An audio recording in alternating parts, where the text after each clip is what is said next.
U.S. confirmation hearings, forgive me that I'm referring to that because we must always copy the best and use the best approaches. They will grill you from your conduct even in primary school if you misconducted yourself somehow. If you have any sexual sins around yourself, they will bring them up. If you ever lifted your hand on a woman or your wife, it will come up. And here we are trying to do a hybrid, but these members who are coming in, it is the discretion of the chairman to allow them to ask a question, and they are entitled to only one question without even a follow-up. Sometimes it allows a follow-up.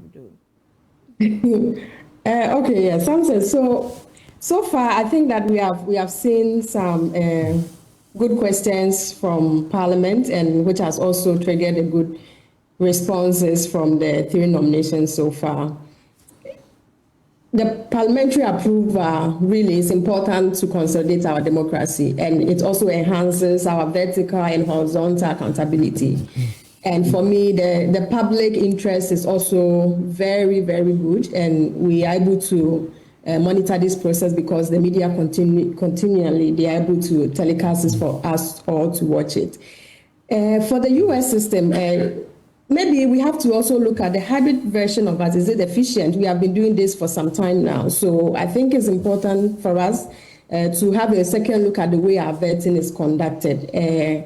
We have to be more efficient. For me, even with the questions, I think that allowing one question, maybe we can look at time allocated to one nominee and how much time a member is expected to spend with the nominee, for instance. So not just the question, because you realize that some people will not even ask any question, especially from the ruling, from the majority, yes. And then others will ask more questions, and then we keep spending so much time with one nominee. I don't think it has been very efficient. It became virtually, forgive me, it became virtually an Athenian marking vetting, process, because he is the one who did most of the job for almost all the nominees.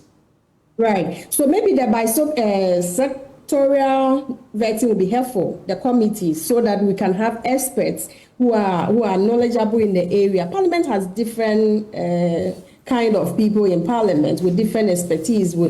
Based on that, they are actually put on the committees, either one select or standing committee. And so maybe we can look at that approach as well. A para vetting also, so that we don't have the same committee sitting for hours. We have new nominations coming up. How are we able to get this done? So if we can have even a para vetting going on concurrently, where we have people with different expertise having to interview.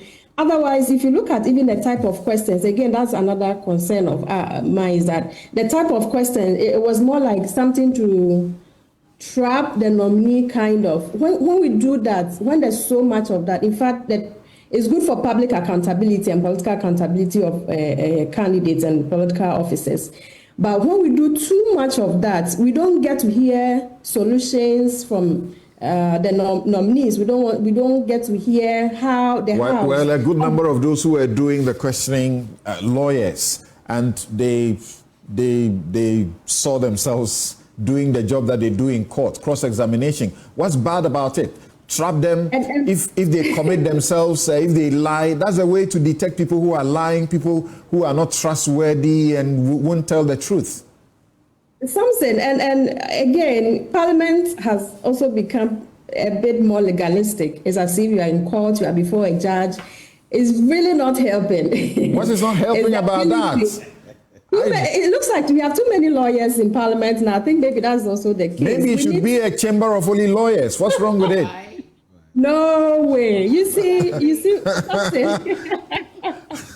Something. I think that what is important is that there's high expectation of these nominees and high expectation for this government. And it's important that we are able to get these nominees to tell us what are the great ideas, what are the new solutions, what are the innovations that are coming into the sector. And so you go through the vetting, and then we have so many questions. So how do you want to do this? I will do this. What are you going to do? So that it's not always about the eyes if the nominee puts his or her idea out there, then we can all interrogate and say, this is what you intend to do. What does your manifesto say? What is the national agenda about this?